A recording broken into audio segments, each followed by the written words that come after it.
Hello les amis, j'espère que vous allez bien et j'ai le plaisir de vous reprendre pour un petit vlog. Alors j'aimerais essayer de faire un nouveau format de vlog. En fait j'aimerais faire un mini vlog d'un week-end et j'ai choisi ce week-end car en fait dès demain, ouais, dès ce soir plutôt, je pars à Europa Park avec des amis, donc je me suis dit que ce serait l'idéal pour vous faire essayer ce nouveau format de mini vlog.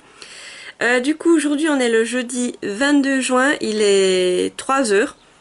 Là, je viens de finir de préparer mes bagages. Je vais tout aller amener chez Chéri. Et à 4h30, mon frère va venir nous chercher pour partir justement à Europa Park.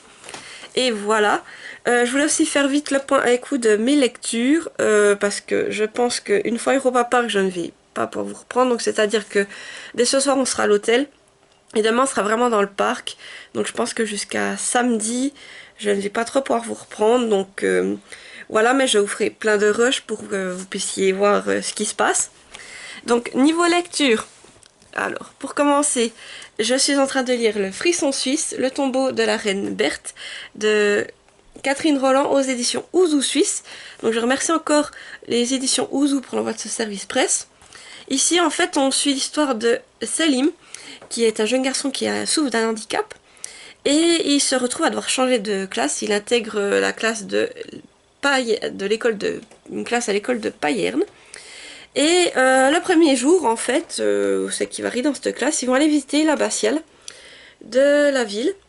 Et du coup, Selim, je sais pas pourquoi je dis toujours Salim. Selim, il va devoir réaliser un exposé de ses camarades sur le tombeau perdu de la reine Berthe.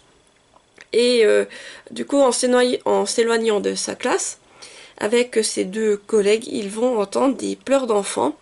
Donc, ils vont donc mener l'enquête et essayer d'en savoir plus à ce sujet. Voilà, donc c'est une lecture jeunesse, ça se lit facilement. Là, j'en suis à la page. Alors attendez, j'en suis un peu au début quand ils sont en train de visiter la abbatiale. Donc j'en suis au chapitre 5, ça donne la page 51. Et c'est un livre, comme je vous dis, c'est écrit très grand, très aéré. Et il fait 114 pages. Donc voilà, vraiment j'aime beaucoup. C'est du jeunesse, c'est sympathique et j'aime beaucoup le fait qu'il y ait aussi un peu de la représentation, surtout au niveau des personnes à mobilité réduite, comme ici avec Selim qui souffre d'une maladie, voilà. Et là, je me réjouis de le continuer, je pense qu'il va être lu rapidement. Mais, comme je vous dis, comme là, demain, depuis ce soir, c'est départ à Europa Park, je pense que par contre, il va être mis en veille jusqu'à samedi au moins, mais voilà, j'ai hâte de le continuer et de vous en reparler du coup. Et mon autre lecture, alors pour le moment, j'ai aussi commencé Nil, le tome 2, Les secrets de Nil, de Lynn Matson aux éditions Pocket Jeunesse. Donc là, je vais plutôt vous lire le résumé. Donc, qu'est-ce que je dis sur Nil? Chacun a 365 jours pour s'enfuir ou c'est la mort. L'île de Nil est plus dangereuse que jamais, de vieilles certitudes s'envolent, de nouveaux mystères s'installent. Rive s'est juré de percer à jour les secrets de Nil. Une arrivée inattendue, qui ne doit pourtant rien au hasard, remet tout en question et menace l'équilibre de la cité. Avec l'aide de Sky, Rive se lance alors dans une course désespérée pour sauver tous les naufragés de Nil et peut-être détruire l'île pour toujours. Voilà, donc ça c'est une lecture aussi que je trouve qui fait assez estivale et j'avais envie de continuer. Alors là j'en suis actuellement à la page... Hop, je commence au chapitre 5, à la page 52. Et c'est une lecture qui fait un peu plus de 500 pages, voilà. Mais vraiment je trouve que l'histoire reprend pile où se termine le tome 1. On suit de nouveaux personnages en fait par rapport au tome 1 et on est toujours sur style qui est mystérieuse tout ça et ça les chapitres vraiment s'enchaînent donc j'ai hâte aussi de le continuer et de vous en reparler. Voilà du coup que je pense que j'ai assez blablaté pour ce rush et je vous dis du coup à bientôt.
Alors je vous reprends, on est le samedi 24 juin, il est à peu près 1 heure.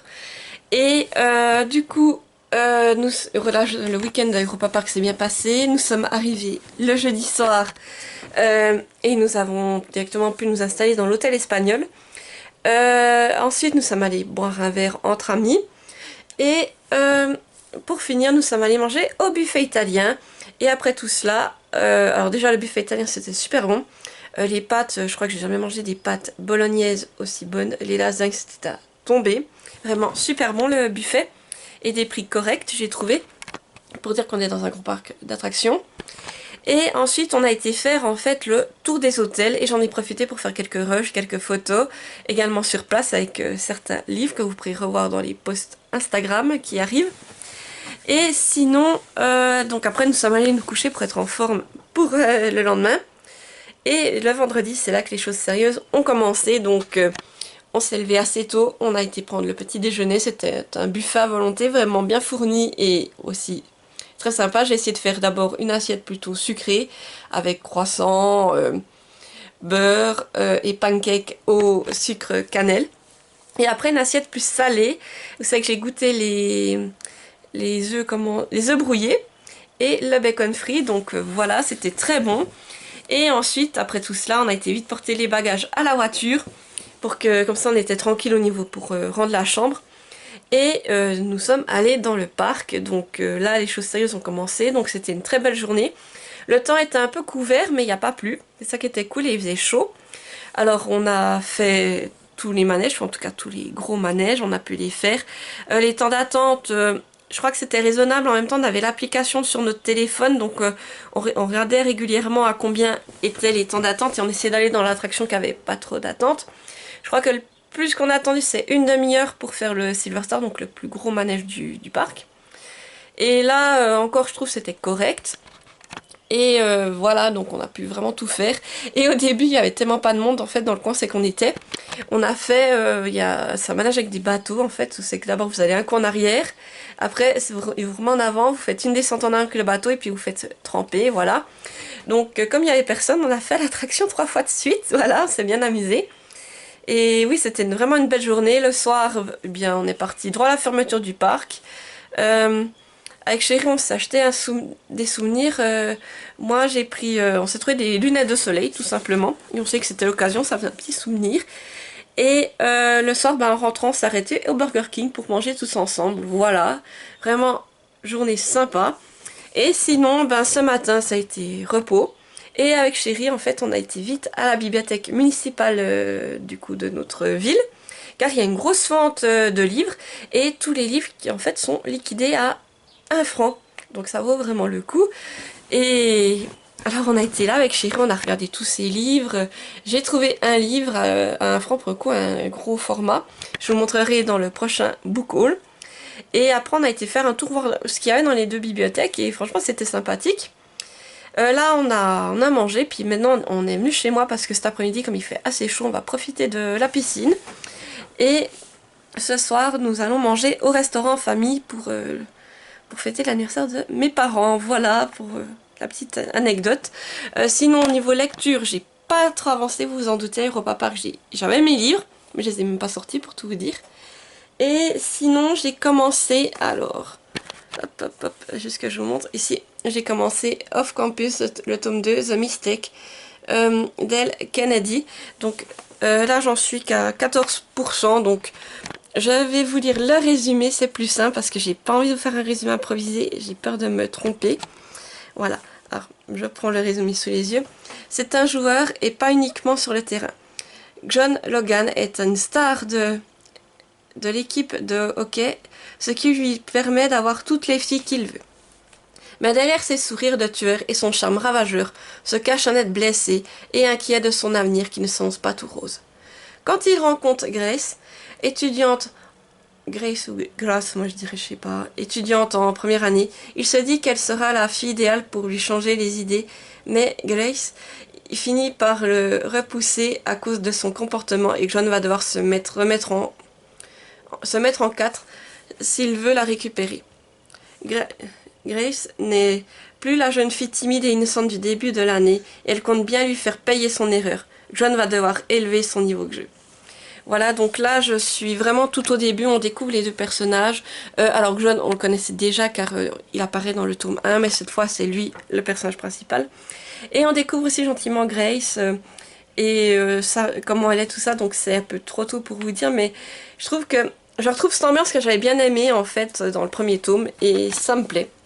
Voilà, donc là sinon mes deux autres lectures j'ai pas avancé vraiment, donc je vais pas vous en reparler pour le moment. Et je pense que je vous retrouverai encore une fois demain pour clôturer ce vlog. Donc du coup, à tout bientôt!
Alors je vais vous reprendre, on est le dimanche 25 juin, il est environ 3 heures. Alors aujourd'hui c'est pas la grande forme, j'ai pas dormi de la nuit et là je me sens vraiment patraque, barbouillée, oui, j'ai mal au ventre, j'ai sans cesse mal au ventre. Et j'ai une migraine pas possible, alors voilà, j'aurais voulu vous tourner plus de rush, mais ce serait un peu une fin de vlog un peu chaotique. C'est vraiment la journée, je pense que je vais rien faire, voilà. Par contre, hier soir, j'ai quand même pu un peu avancer dans mes lectures, c'est sur ça que j'ai terminé ce mini-vlog. Du coup, j'ai quand même pu terminer Frisson Suisse, le tombeau de la reine Berthe de Catherine Rolland aux éditions Ouzou Suisse. Alors c'est une lecture que j'ai beaucoup aimée, je trouve les illustrations sympathiques, c'est du jeunesse mais ça passe bien. Il y a un peu de frisson. Alors naturellement pour un adulte on comprend naturellement ce qui va se passer comme dénouement. Mais ça m'a plu et franchement j'ai beaucoup aimé nos personnages, les êtres attachants. Et j'ai beaucoup aimé, comme j'ai peut-être déjà dit, le fait d'avoir mis un personnage en situation de handicap dans ce style de roman, c'est vraiment sympathique. Et la plume de Catherine, elle est simple mais détaillée, tout ce qu'il faut. Et j'ai vraiment appris des choses en fait sur la l'abbatiale de Payerne, donc c'était sympa. Une bonne petite lecture, ça se lit très vite. Et oui, j'ai envie de vous dire, il n'y a rien de tel. Ça passe vite, c'est agréable. Et je pense si j'avais été enfant, pour moi, j'aurais aimé autant qu'un chair de poule. Et même là, j'aime beaucoup cette petite collection. Et avec ces illustrations, je trouve que ça passe bien. On s'imagine bien tout ce qui se passe. Vraiment sympathique, je le recommande vivement. Et sinon, j'ai un peu continué d'avancer dans Nil, le tome 2, donc Les secrets de Nil de Lynn Matson aux éditions Pocket Jeunesse. J'ai pas lu beaucoup, je crois que j'ai lu une trentaine de pages, ouais, j'en suis à la page 87.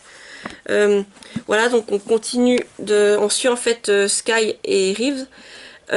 C'est des chapitres, on va dire, alternés, donc un chapitre on suit plutôt Reeves, un autre Sky.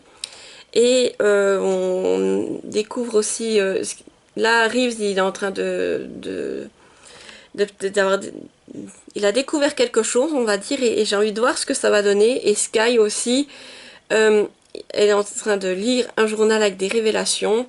Et j'ai hâte de savoir ce que ça va donner. Voilà, pour moi, je peux pas vraiment vous en dire plus parce que je suis vraiment au début. Et j'ai envie de voir comment ça va évoluer, mais je le sens bien. En plus, c'est une lecture, ça passe bien, je trouve, pour cette période.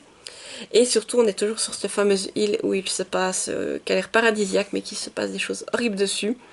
Donc voilà, c'est vraiment hâte de la poursuivre. Et sinon, j'ai pas continué off campus, donc pour moi j'en suis toujours au même stack, je crois que j'étais vers 14%.